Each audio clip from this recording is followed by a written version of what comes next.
আল্লাহ তাআলার কাছে দোয়া করি, আল্লাহ তাআলা আমাদেরকে ভালো মন্দের পার্থক্য করার জ্ঞান দান করুন। আমি অনেক সময় চেতে যাই কথা বলতে বলতে, আপনারা আমার এই চেতার মানে নিজেদের উপরে নিয়েন না। আমার একটু চঞ্চল মানুষ, আমি হাত পা নড়ে চড়ে বেশি, এটা আমার জন্মগত স্বভাব। হয়তো খুব চেষ্টা করে পরিবর্তন করতে পারি না। আমার পরিবারে বেশ কয়েকজন মানুষ আছে যারা জোরে কথা বলে, আমারও আওয়াজ উঁচু। কত চেষ্টা করি আমি আস্তে কথা বলার জন্য, আপনাদের সামনে ভদ্রভাবে নম্রভাবে, আমার কথা উঁচু হয়ে যায়। মানে আমি ভুলে যাই যে আমাকে আস্তে কথা বলতে হবে। তো এটা আমার অনিচ্ছাকৃত উচ্চস্বর। তো এটা আপনারা মনে কষ্ট নিয়েন না, হাত পা নড়ে আপনাদের সামনে, অথবা আমার মুখের যে ফেসের যেই ফর্মটা, এটা রুড হয়ে আসে। আপনি হয়তো মনে করতে পারেন যে দিন প্রচার করতেছে উনি এত চেতেকা। আমি আসলে আপনাকে চেতি নাই, নিজের উপরেই নিজে আমি ক্ষিপ্ত। আমি নিজের উপরেই নিজে ক্ষিপ্ত, মনে করতে পারেন নিজেই নিজের উপর বিরক্ত। আল্লাহ আমাকে মাফ করুক। তো আসলে আপনাদেরকে কি বলবো, কারণ মানে কোথায় থেকে, মাশাআল্লাহ আমার অত জ্ঞান নাই। তো আমি, আমার বুঝে আসেন, আমি সলাতের জন্য দাওয়াত দিব একে, ও অলরেডি শিরিক করে, মাজারে যায়, সিজদা করে। আমি বলবো যে ওকে মাজার থেকে আসার কথা বলবো, ও তো শুনবেই না কথা। ওকে বলবো যে জানা করিও না, ও অলরেডি এক ওয়াক্ত নামাজও পড়ে না। ওকে বলবো সুদ খায় না, ও অলরেডি মা বাপ কাউরে খাওয়া না, নামাজ পড়ে না, সুদ খায়, জেনা করে, ও মদ খায়, গাঁজা। কোনটা না করবো ওকে, আসলে কোনটা থেকে না করবো, মানে ফাইনালি কোনটা বললেও শুধরাবে। তখন আমার কাছে মনে হয় যে শুধু লা তুশরিক বিল্লাহ, আল্লাহর সাথে শিরিক করিও না, এবং আল্লাহকে চেনো। আল্লাহ কে, তুমি কে, আল্লাহ তোমার থেকে কি চায় এবং তুমি কি দিতে পারো আল্লাহকে। তুমি কেন এই পৃথিবীতে আসছো, কে তোমাকে পাঠাইছে, এবং তুমি কোথায় যাচ্ছ। আসলে তুমি তো চলে যাচ্ছ, তুমি তো থাকতেছো না এখানে, তুমি কোথাও চলে যাচ্ছ, কোথায় যাচ্ছ তুমি, এতটুকু জানুক। সেই সেন্স অফ থট থেকে আমি সবসময় বেশিরভাগ শিরিক, বিদআত, এই টপিকগুলোতে আলোচনা করার চেষ্টা করি। কারণ এই যে জানা, ব্যভিচার, মাথা গরম হয়ে যায় আমার এগুলো নিয়ে কথা বলতে গেলে। কারণ 100তে ডেলি 400-500 মেসেজ ঢোকে, 400-500 মেসেজের মধ্যে ছেলেরা বলতেছে হুজুর আমি ডুবে আছি গুনাতে। কত করে বললাম তোমার গুনাহ আমাকে বলতেছো কেন, আমি তো ক্ষমা করার ক্ষমতা রাখি না, তুমি আল্লাহকে বলো, আমাকে এগুলো শোনায়ও না ভাই। আমি যা পারি তোমাকে বলে দিছি এটা থেকে ফিরে আসার ব্যাপারে, এখন তুমি সিদ্ধান্ত নাও, ফিরে আসো।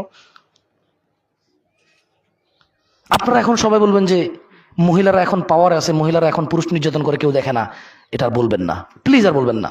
হয় দুই একটা ঘটনা ঘটে, কিন্তু এই দেশে এখনো মহিলারা নির্যাতিত। আপনি জানেন, আপনি জানেন মহিলা সকালবেলা ঘর থেকে, ঘুম থেকে উঠে, বাচ্চা কাচ্চা না থাকলে শ্বশুর শাশুড়ির জন্য বা নিজের জন্য বা নিজের জামার জন্য কাজ করতে হয়। আপনি 12টা বাজে, ঠিক 2টা বাজে ঘরে আসতে পারেন, মহিলারা এখনো থালা বাটি ধোয়া বাকি থেকে যায়, তরকারি কাটাকুটা থেকে নিয়ে। কোনো এফোর্টই ধরা হয় না এটাকে, কোনো কাজই ধরা হয় না এটাকে।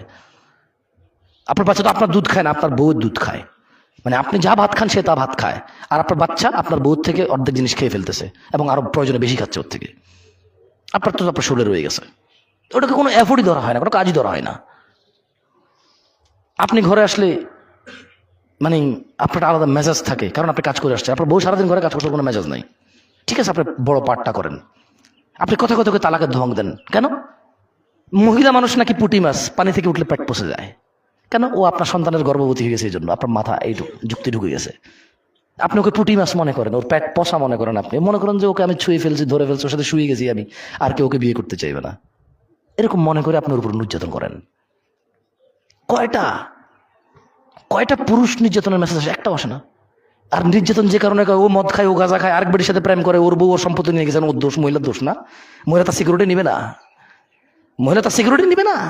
নষ্টামি করবা তুমি, মোবাইলে ফোন আসলেই টয়লেটের দিকে যাইয়া, বারান্দা যাইয়া, ঘর থেকে নেমে, তোমার বউ বোঝে না, না কাঁচা কলা খায়, তোমার সাথে সারা রাত শোয় একসাথে। হ্যাঁ, দিনের মধ্যে তোমার সাথে 8 ঘন্টা শুয়ে থাকে ওই বেটি, 6 ঘন্টা থাকে। বেটি তোমার চেনে না, না ফাইজদামি করো, চালাকি করো ওর সাথে, না চালাকি করো। তো মহিলা মহিলা সিকিউরিটির জন্য করে। তুমি অন্যায় করবা, মহিলাটা বলতেও পারবে না, তোর বাপে শুনছে কা, তোর ভাই শুনছে কা, তুই কইছস কা, আমার ইজ্জত নষ্ট করেছো, তো তুই করছিস কবে না, ঠিক না? তো মানে আমার এগুলো মাথা গরম হয়ে যায়, এগুলো মানে আর আমি নিতে পারি না এগুলা। মানে যেখানে পুরুষরা মহিলাদেরকে এত নির্যাতন করে, অথচ অথচ আল্লাহ সুবহানাহু ওয়া তাআলা ওদেরকে যা দিছে আমাদেরকে তা দেয় নাই। সাম ক্যাটাগরিতে, কি ক্যাটাগরিতে? সাম ক্যাটাগরিতে আমাদেরকে তা দেয় নাই। ওদেরকে মাতৃত্ব দিছে, আমাদেরকে দেয় নাই। বুঝেন নাই?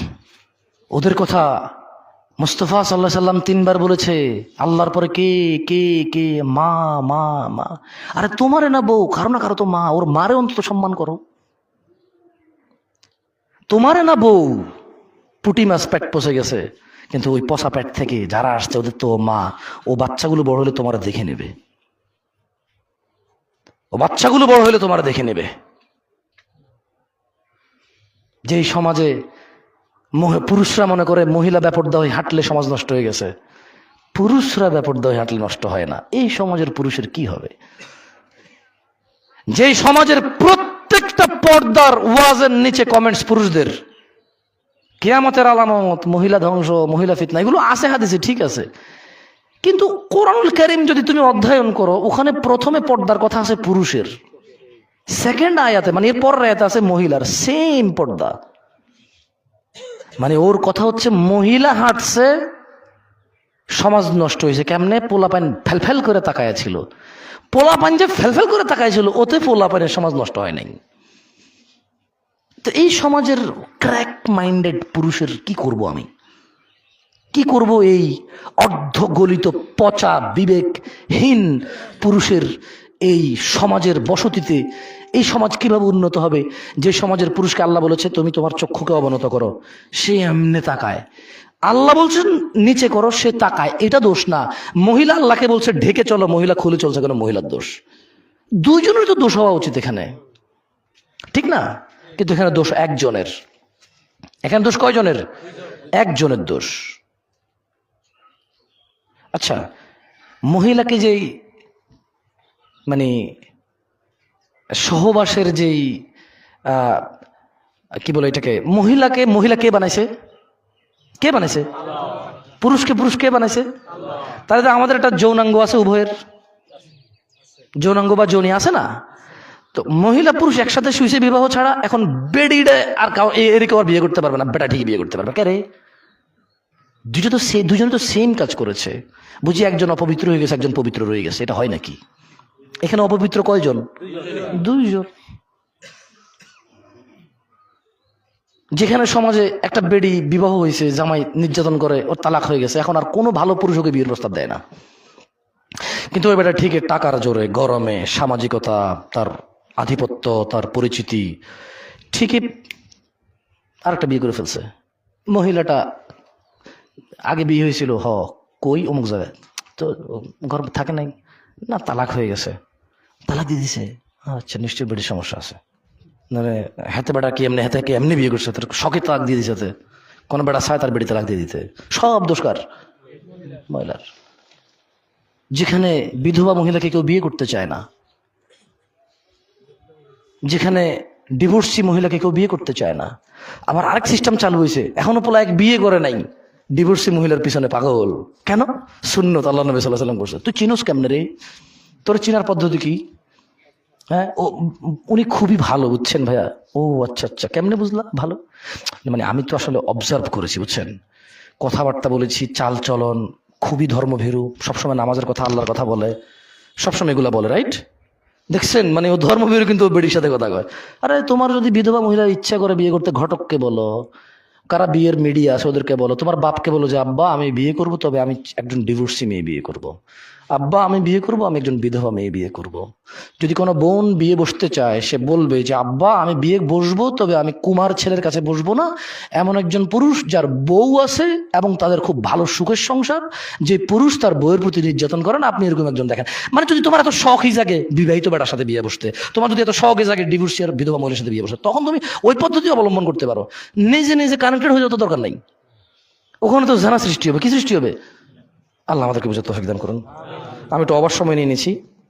ইন্নাল্লাহা ওয়া মালাইকাতা ইউসাল্লুনা আলান নবী ইয়া আইয়ুহাল্লাযীনা আমানু সাল্লু আলাইহি ওয়া সাল্লিমু তাসলিমা। আল্লাহুম্মা সাল্লি আলা মুহাম্মদ وعلى آل محمد كما صليت على إبراهيم وعلى آل إبراهيم إنك حميد مجيد. اللهم بارك على محمد وعلى آل محمد كما باركت على إبراهيم وعلى آل إبراهيم إنك حميد مجيد. وأقيم الصلاة.